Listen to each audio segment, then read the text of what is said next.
So hello students, तो हम आज जो एक्सरसाइज के क्वेश्चन है चैप्टर कंट्रोल एंड कोऑर्डिनेशन, जो कि लास्ट पार्ट है, हम सॉल्व करेंगे। नियरली 12 क्वेश्चंस है। ओके, तो फर्स्ट क्वेश्चन से शुरू करते हैं। Which of the following is a plant hormone? अभी यहाँ पे ऑप्शंस क्या है? Insulin, thyroxine, oestrogen, cytokinins. Insulin सवाल ही नहीं होता है। Insulin is produced by pancreas and it helps in to reduce the sugar level in the blood. तो इंसुलिन तो नहीं है। थायरॉक्सिन नहीं, produced by thyroid gland. Oestrogen produced by ovaries. तो ऑप्शन है डी, साइटोकिनिन्स। ये एक प्लांट हार्मोन है which is involved in the cell division and also opening of stomata. ठीक है, तो आंसर है यहाँ पे D. Then, second question. The gap between two neurons is called as dendrites. नहीं, dendrites तो नहीं हो सकता है। dendrites देखिए, ये starting है, ये हो गया dendrites। ओके,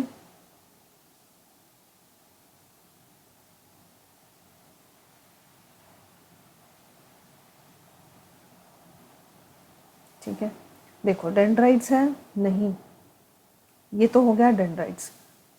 फिर साइनैप्स। साइनैप्स मतलब क्या? जो अभी ये फर्स्ट न्यूरॉन है और ये डेंड्राइट्स है सेकेंड न्यूरॉन का, सेकेंड न्यूरॉन। तो यहाँ पे इस गैप को क्या बोलते हैं? जब हम लोग जब इधर से इलेक्ट्रिक इम्पल्स जाता है, सॉरी इलेक्ट्रिक सिग्नल्स, तो ये गैप को पास करने के बाद यहाँ पे वो केमिकल सिग्नल में कन्वर्ट होता है। तो इस गैप को हम बोलते हैं क्या है? साइनैप्स। ठीक है, ऑप्शन बी। एक्सॉन क्या है? एक्सॉन ये पूरा पार्ट है एक्सॉन, और इम्पल्स मीन्स जो यहाँ से पास हो रहा है। तो आंसर है B. Okay, then the third question. The brain is responsible for thinking, obviously. regulating the heartbeat, yes. C, balancing the body, of course. तो आंसर क्या है? D, all of the above. Okay, तो अभी चलते हैं फोर्थ क्वेश्चन। ठीक है, what is the function of receptors? Receptors का फंक्शन क्या है हमारे बॉडी में? Think of the situation where receptors don't work properly, what problem are likely to arise? मतलब अगर रिसेप्टर्स ठीक से काम नहीं करेगा तो क्या प्रॉब्लम आ सकता है? तो सबसे पहले हम ये पढ़ते हैं, रिसेप्टर्स क्या है? Receptors are cell that can detect the changes in chemical and physical conditions in the external and internal environment of a animal. मतलब ये जो है सेंस करता है सबसे पहले। जैसे कि अगर कुछ हम लोगों ने कुछ वही गर्म चीज़ को हाथ लगाती, तो सबसे पहले सिग्नल्स किससे जाएगा? रिसेप्टर्स के थ्रू जाएगा ब्रेन पे। ठीक है, तो अभी इसका मेन कैटेगरीज क्या है? Thermo receptors, mechano receptors, photo receptors, chemo receptors. ठीक है, थर्मो रिसेप्टर्स मीन्स तुमको जब तुमको गर्मी लगती है तो ये थर्मो रिसेप्टर्स के वजह से पता चलता है। Mechanoreceptors is touch, pressure. Photoreceptors are light and chemoreceptors are कुछ केमिकल्स रिलेटेड है। ठीक है, chemoreceptors. Then stimulation of sensory receptors generate a nerve impulse. Stimulation of sensory receptors generate a nerve impulse. Okay, एक nerve impulse travel करता है receptor से, that travels through the central nervous system. Okay, students, CNS मतलब अगर exam में है तो students इसे कंप्लीट लिख देना। ठीक है, central nervous system. Okay, then brain, bracket में brain and spinal cord, where integration and interpretation of sensory information takes place. यहाँ पे जो है इंफॉर्मेशन है वो जाता है और वो इंटरप्रेट करता है कि एक्शन क्या लेना है। This is followed by relay of motor neurons. ठीक है, motor neurons, motor impulse from CNS to the effector organs to generate a response to the stimuli. If receptors do not work properly, information through cell electrical impulse won't be able to respond to the external stimuli.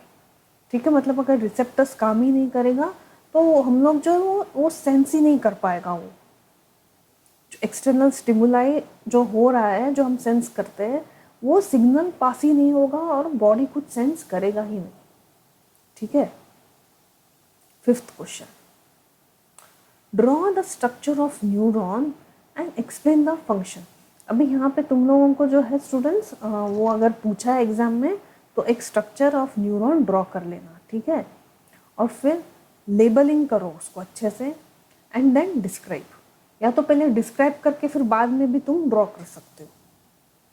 सबसे पहले क्या है, तो चलते हैं neurons क्या है। Neurons are fundamental unit of nervous system. ठीक है, फंडामेंटल यूनिट है, basic to transmit information to various part of the body, various parts of the body. They receive and transmit signals to different parts of the body through physical and electrical in the electrical forms. Then the sensory neuron carries information from sensory receptors cell through the body to the brain. सबसे पहले brain में जाएगा, whereas motor neurons transmit information from the brain to the muscles. Okay, motor neuron से कहाँ पे आता है वो, towards the muscles, and then the information is transmitted to different neurons of the body. Okay, तो ये था functions of neuron. Question number 6, how does phototrophism occur in plant. अभी फोटोट्रॉफिज्म मतलब क्या है, growing towards the sunlight. Okay, phototrophism is a movement of the respect to the growth of the plants towards the sunlight. The plant detects the sunlight and the hormone, अभी यहाँ पे क्या काम करता है, hormone axon is secreted at the shoot tips. These axons diffuse towards the shady side, मतलब ये exons जो है ये डिफ्यूज हो जाता है, फैल जाता है इवन शेडी साइड में, मतलब जिस पार्ट ऑफ द प्लांट को वो सनलाइट नहीं मिल रहा है उधर भी डिफ्यूज हो जाता है and makes the cell on the shady side to grow longer. thus the plant appears to bend towards the light. तो ये क्या था, ये था फोटोट्रॉफिज्म। अभी question 7th, then which signals will get disturbated in case of spinal cord injury. मतलब spinal cord का अगर इंजरी हुआ तो कौन सा सिग्नल्स जो है वो डिस्टर्ब हो जाएगा।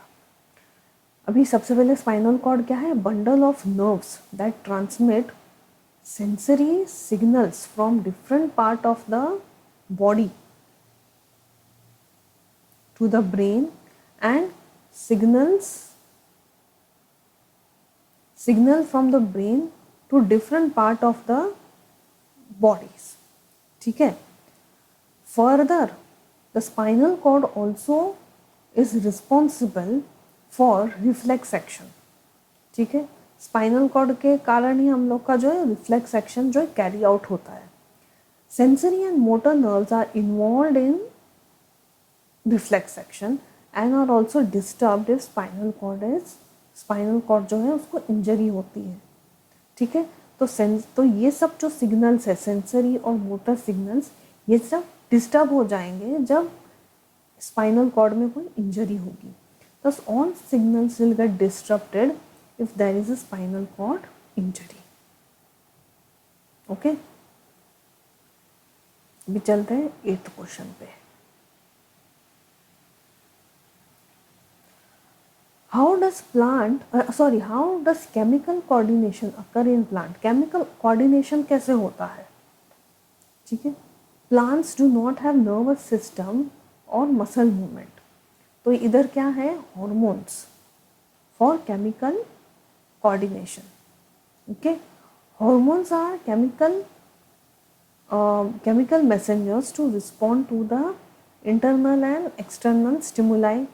They are produced in small quantities in parts of the plant and transported through xylem, phloem or diffusion to the other parts. They may promote or inhibit the growth. अभी यहाँ पे भी तुम देखिए, ये भी क्वेश्चन अगर पूछा तो तुम वो 4 हार्मोन्स, 4 जो प्लांट हार्मोन है उसको भी तुम डिस्क्राइब करो. That is auxins, gibberellins, abscisic acid and cytokinins. ठीक है, इसको 4 हार्मोन्स को भी तुम यहाँ पे डिस्क्राइब करो, इनकेस एग्जाम में पूछा है तो. What is the need for the system of control and coordination in an organism? What is needed? देखिए, the body of the organism is very complex. अभी जैसे हम ह्यूमन बींग्स का ही ले लो, एनिमल्स, ह्यूमन बींग्स, हमारा तो बहुत ही कॉम्प्लेक्स बॉडी है. मतलब एक ही साथ काफ़ी सारे ऑर्गन्स हैं, वो काम करता है अंदर. जैसे हम ब्रीदिंग भी कर रहे हैं, ब्रीदिंग के साथ साथ डाइजेशन भी हो रहा है, ब्लड सर्कुलेशन हो रहा है. We have various organs and organ system working together to regulate body, process and our function and our actions. These processes need to be controlled or coordinated to ensure proper functioning and survival of the organism. If we take the example of human beings, specialized tissues are used for control and coordination. These tissues are nervous tissues and muscular tissues. ठीक है. The involuntary and voluntary actions are controlled by transmission of the signals through neurons. ठीक है, voluntary और involuntary actions. The glands in endocrine system produce and secrete chemical compounds and called as hormones, help in overall growth and development of the body. ठीक है, तो ये था what is needed for control and coordination in organisms. तो यहाँ पे कुछ nervous neurons के हेल्प से भी कुछ एक्शंस कंट्रोल होता है, तो एंडोक्राइन सिस्टम से भी कुछ हमारे बॉडी फंक्शंस हैं वो कंट्रोल और कोऑर्डिनेट होता है. अभी ये रहा distinction. How are involuntary actions and reflex action different from each other. अभी इनवॉलेंटरी एक्शंस क्या है यहाँ पे? They do not require consciousness और थिंकिंग. मतलब अभी जैसे कि हार्ट बीट हो रहा है, डाइजेशन हो रहा है, सर्कुलेशन हो रहा है, ये सब चीज़ के लिए हम लोगों को कॉन्शियस और थिंक नहीं करना पड़ रहा है. और reflex action is a immediate response to stimuli. हम फटाक से उस चीज़ को हम रिस्पॉन्ड करते हैं. It does not require stimulus. नहीं, ज़रूरत ही नहीं है. It requires stimulus. This involves brain. It does not involve brain. Then fourth point, controlled by midbrain and medulla oblongata, whereas reflex action is controlled by spinal cord. It is relatively slow process, it is relatively fast process. यहाँ पे example है digestion involuntary में, okay, और यहाँ पे coughing और sneezing. ठीक है, जैसे कि हमारे नाक में कुछ जाता है, हम इमीडिएटली हम लोग छींकते हैं, तो वो भी एक रिफ्लेक्स एक्शन ही जो है वो भी एक एक्शन है. जैसे कि हम कभी कभी आँख बंद कर लेते हैं, जैसे कि कोई कुछ फेंक रहा है हमारे आँख के सामने, तो हम इमिजिएटली आँख बंद कर लेते हैं, वो भी एक रिफ्लेक्स एक्शन का एग्जाम्पल है. Question number 11, compare and contrast nervous system and hormonal mechanism for control and coordination. Nervous mechanism and hormonal mechanism, this involves, of course ये तो यहाँ पे नर्वस सिस्टम में होता है, तो ये endocrine system. It includes central nervous system, that is brain and spinal cord and nerves. यहाँ पे glands and hormones. Then the impulse brought about by nerves do not have specific action. Okay, ठीक है, whereas hormones have a specific functions. ठीक है, ये जो है ये ब्लड स्ट्रीम में जाता है और ये कुछ पर्टिकुलर ऑर्गन में टारगेट होके वहाँ पे एक्शन परफॉर्म करता है, जबकि जो इम्पल्स है ये वैसा एक्ट नहीं करेगा। Nerve impulse reach only a limited number of tissue in the body, obviously, जबकि केमिकल सिग्नल्स है ये ओवरऑल सेल में पहुंचता है, that is through blood circulation. So nervous system, it is relatively slow, it is relatively fast. Okay, अभी चलते हैं, last question है, what is the difference between the manner in which movement takes place in sensitive plants and movement in our legs। ठीक है, the movement in our legs क्या है and movement in a sensitive plant। तो सबसे पहले क्या है, ये तो एक स्पेशलाइज नर्वस टिश्यू के वजह से होता है and for conduction of the information. Number of specialise tissue, no specialise tissue for conducting information, इनमें कोई डॉट नहीं है, no specialise tissue for conducting information, इसमें कोई स्पेशलाइज टिश्यूज नहीं है। देन तो ये क्या है, movement of legs is voluntary, whereas ये जो है ये इनवॉलेंटरी एक्शन है, मूवमेंट इन सेंसिटिव प्लांट। हम लोग ने उसको छुआ और फट से वो और फटाक से वो जो है रिस्पॉन्ड करता है, वो ड्रूप हो जाता है, माइमोसा पुडिका। देन जबकि मूवमेंट इन लेग्स ये तो वॉलंटरी है, ये तो अपने हिसाब से ही है, हमको जैसा चाहिए हम मूवमेंट कर सकते हैं। Movement takes place under regulation of nervous system, whereas movement takes place in response to exterior and interior stimulus. Okay, तो ये जो था आज हम लोगों ने वो 12 क्वेश्चंस हम लोगों ने सॉल्व किए। ओके, ठीक है, अभी नेक्स्ट वीडियो से हम नेक्स्ट चैप्टर है, that is how organism reproduce, ये चैप्टर हम शुरू करेंगे। ओके।